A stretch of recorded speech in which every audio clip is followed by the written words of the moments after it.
Today we're going to be talking about the emotional connection of TMJ and also how to deal with it.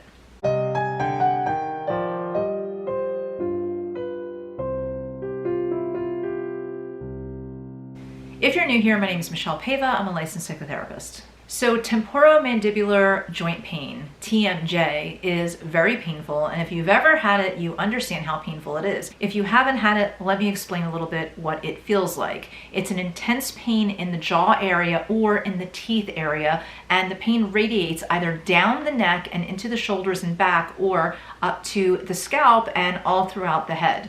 So TMJ isn't just about the pain in the jaw area, it can be pain all over in the upper body. There's so much tension in the jaw with TMJ that the person is actually clenching so tightly that they often break teeth. Many people with TMJ have tension all over their bodies and may be suffering from depression, anxiety, or a combination of both. This usually escalates in times of stress or right after stress. So if somebody passed away or you had a breakup, you could have TMJ for weeks, months, or years afterwards. Another symptom that goes along with TMJ is insomnia. Now, sometimes the insomnia is what's causing part of the TMJ, and sometimes the TMJ, the cycle is that it also can cause insomnia. So it is a very vicious cycle. The person that is suffering from TMJ could have just a little bit of pain when they wake up in the morning, or maybe not even know that they were clenching their jaw throughout the night, or they can live a life of having pain not only in their jaw but also headaches. Sometimes they don't even have jaw pain, and sometimes it's just headaches. Sometimes they have such bad bracing, and bracing is the constriction of muscles, that their entire body just can't relax. So even though they're sleeping, they're not getting a relaxed sleep. They're bracing, and they have what is known as fibromyalgia sometimes. That is one of the causes of fibromyalgia. Fibromyalgia just means inflammation of the muscles. So technically, every time you garden or work out, you understand what fibromyalgia feels like. Well, this is what people that have fibromyalgia feel like all of the time, in addition to other symptoms such as anxiety, depression, and fatigue. I'm bringing up fibromyalgia because many people that have TMJ also have fibromyalgia on some level, or the fibromyalgia is also causing some level of TMJ. Now, there are some reasons why you might be suffering from TMJ that are very sensitive to discuss, so I will bring up some of them right now. One of the reasons is that you might have been sexually assaulted when you were a child. And if you were sexually assaulted in some way, you were told to not talk about it, you were told it was a secret, or you actually had a hand over your mouth so that you would not scream, or to actually muffle your screams. You might have had abuse as a child where you were yelled at constantly, where you were degraded constantly, and you were told that you were not allowed to speak your mind, and you were actually maybe treated that what you had to say did not matter. You could have had other types of abuse where somebody held their hand over your face, or maybe there were other forms of sexual assault regarding the face area. Not all TMJ has that type of a background. Some TMJ is chronic stress, some TMJ is exacerbated greatly by caffeine, and some people find if they just stay away from caffeine, they don't have TMJ. But the bottom line is, if caffeine or anything external exacerbates the TMJ, you're already living with a certain level of anxiety. So basically, you have a full glass of anxiety, and one more drop is that caffeine that creates the TMJ. TMJ can cause not only breakage of teeth, and not only headaches, and not only body pain and fatigue, but it also can create a level of fear of even going to sleep, because when you go to sleep, you might clench your jaw more. Now, I'm not saying that you only clench your jaw at night. That's usually just when most of it is happening. But most people that have TMJ actually have tight jaws throughout the day, and they don't even realize it. So TMJ really goes hand in hand with feelings of disempowerment, and also feelings that you just can't express, or that you were never allowed to express, and now they're so stuffed down into your body that all that comes out really is this tension in the jaw area. I'm going to tell you a story about one woman that I heard about that had TMJ really quite severely. She had broken several teeth. She had dental work done. She was also afraid of the dentist, which many people who have TMJ also do not like going to the dentist. So this woman had very severe TMJ. She broke teeth, she had muscular issues, she had fatigue. She felt like she overall just didn't feel well. She thought she had fibromyalgia. She was in and out of doctor's offices, and she felt like no one was taking her seriously. she also felt like no one understood what she was going through, which only exasperated the TMJ. So through a course of therapy, what ended up happening is she started realizing that the TMJ was actually because she had been told that it wasn't okay for her to express herself growing up. So she had these very controlling, domineering parents who did not let her express herself. And she had siblings, but the siblings all responded in different ways. So the oldest sibling was an alcoholic, another sibling was very promiscuous and lived a very high-risk lifestyle, and she sort of kept it all in and developed all of these somatic situations, and one of them was the TMJ. How she ended up working through the TMJ is very interesting. So what she did was the therapist had her sit on one side of the room, and then she had a chair on the other side of the room. And she asked her client to imagine a very beautiful pillow on that other chair, and that her jaw was actually on that other chair. And she simply asked, what is the jaw trying to tell you? And there was a lot of quiet space, okay? So this is it might seem like a very odd strategy, but there was a lot of quiet time, a lot of quiet space in that session because the client just did not know what to say at first. This was probably one of the first times in her life that she was given total freedom just to say whatever she wanted without any judgment at all.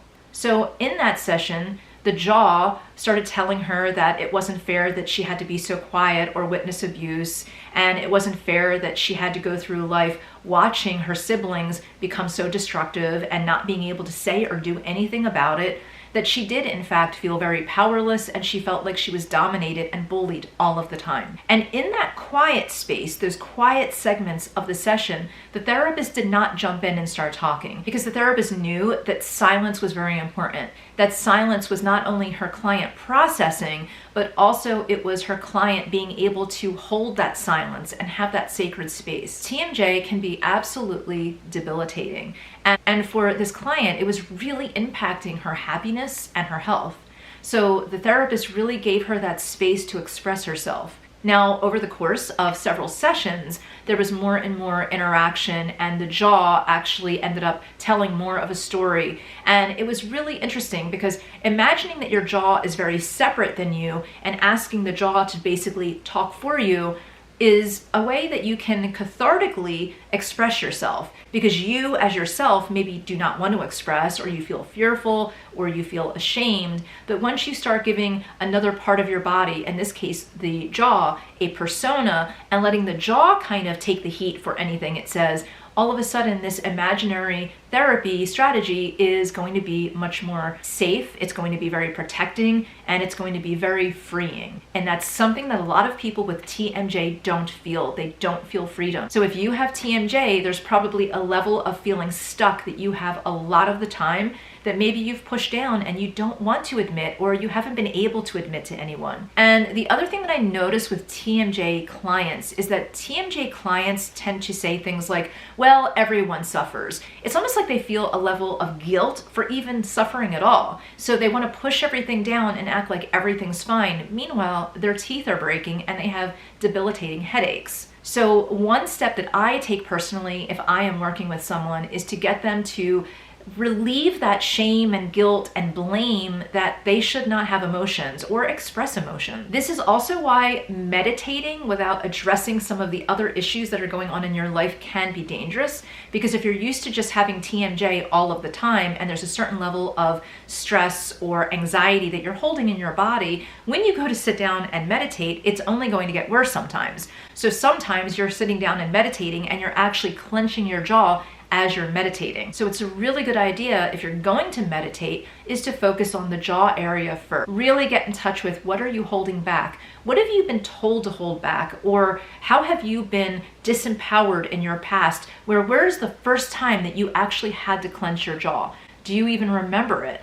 And for some people, it's just been a way of life that they think that having kind of a tight jaw structure is the way it is, but that's not the way to live. When your jaw is tight, you are constricting blood flow. When your jaw is tight, you're going to be exhausted more easily, and you're going to be more prone to headaches. You're also going to be more prone to sinus issues and possibly even colds and flus. So having a tight jaw is definitely not something that you want. Now, there are certain things that you can do to alleviate jaw pain from a physical level. One of them is massaging the jaw. Now, I always suggest that you don't just get your bare hands and start massaging your face. Why? Because number one, your hands might be dirty, so please wash them first. But number two, just moving your hands on your jaw might not be enough, and it might be even too painful or too tender. And I actually brought this in my office to show you.